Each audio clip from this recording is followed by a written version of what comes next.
नमस्कार।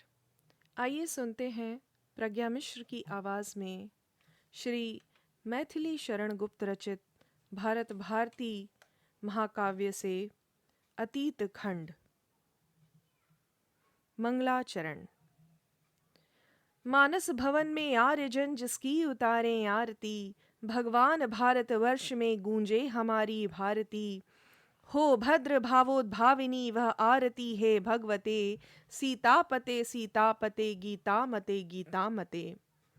हाँ लेखनी हतपत्र पर लिखनी तुझे है यह कथा, दृक्कालिमा में डूब कर तैयार होकर सर्वथा।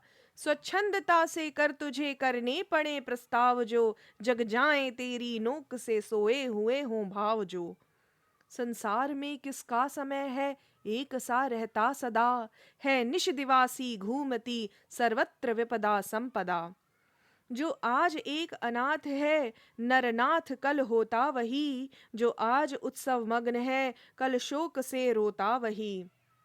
चर्चा हमारी भी कभी संसार में सर्वत्र थी, वह सद्गुणों की कीर्ति मानो एक और कलत्र थी। इस दुर्दशा का स्वप्न में भी क्या हमें कुछ ध्यान था, क्या इस पतन को ही हमारा वह अतुल उत्थान था। उन्नत रहा होगा कभी जो हो रहा अवनत अभी, जो हो रहा अवनत अभी उन्नत रहा होगा कभी। हंसते प्रथम जो पद्म है तम पंक में फंसते वही, मुरझे पड़े रहते कुमुद जो अनंत में हंसते वही। उन्नत तथा अवनत प्रकृति का नियम एक अखंड है, चढ़ता प्रथम जो व्योम में गिरता वही मार्तंड है। अतएव अवनति ही हमारी कर रही उन्नत कला, उत्थान ही जिसका नहीं उसका पतन ही क्या भला। होता समुन्नत के अनंतर सोच अवनति का नहीं, हाँ सोच तो है कि जो किसी की फिर न हो उन्नत कहीं।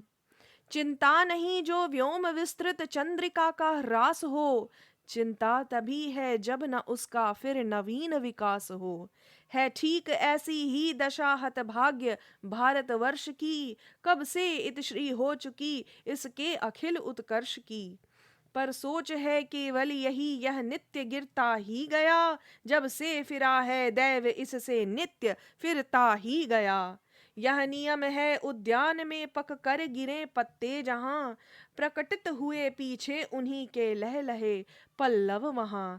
पर हाय इस उद्यान का कुछ दूसरा ही हाल है, पतझड़ कहें या सूखना काया पलट या काल है।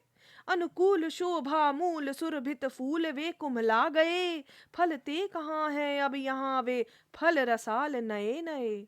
बस इस विशालोद्यान में अब झाड़ या झंखाड़ है, तन सूख कर कांटा हुआ बस शेष हैं तो हाड़ हैं। दृढ़ दुख दावा नल्य से सब ओर घेर जला रहा, तिस पर दृष्टिकाश उल्टा विपद वज्र चला रहा। यद्यपि बुझा सकता हमारा नेत्र जल इस आग को, पर धिक हमारे स्वार्थ में सूखे हुए अनुराग को। सरदय जनों के चित्त निर्मल कुड़क जाकर कांच से, होते दया के वश द्रवित हैं तप्त हो इस आंच से। चिंता कभी भावी दशा की, वर्तमान व्यथा कभी करती तथा चंचल उन्हें है भूतकाल कथा कभी। जो इस विषय पर आज कुछ कहने चले हैं हम यहाँ, क्या कुछ सजग होंगे सखे उनको सुनेंगे जो जहां। कवि के कठिनतर कर्म की करते नहीं हम धृष्टता, कवि के कठिनतर कर्म की करते नहीं हम धृष्टता, पर क्या ना विषयोत्कृष्टता करती विचारोत्कृष्टता।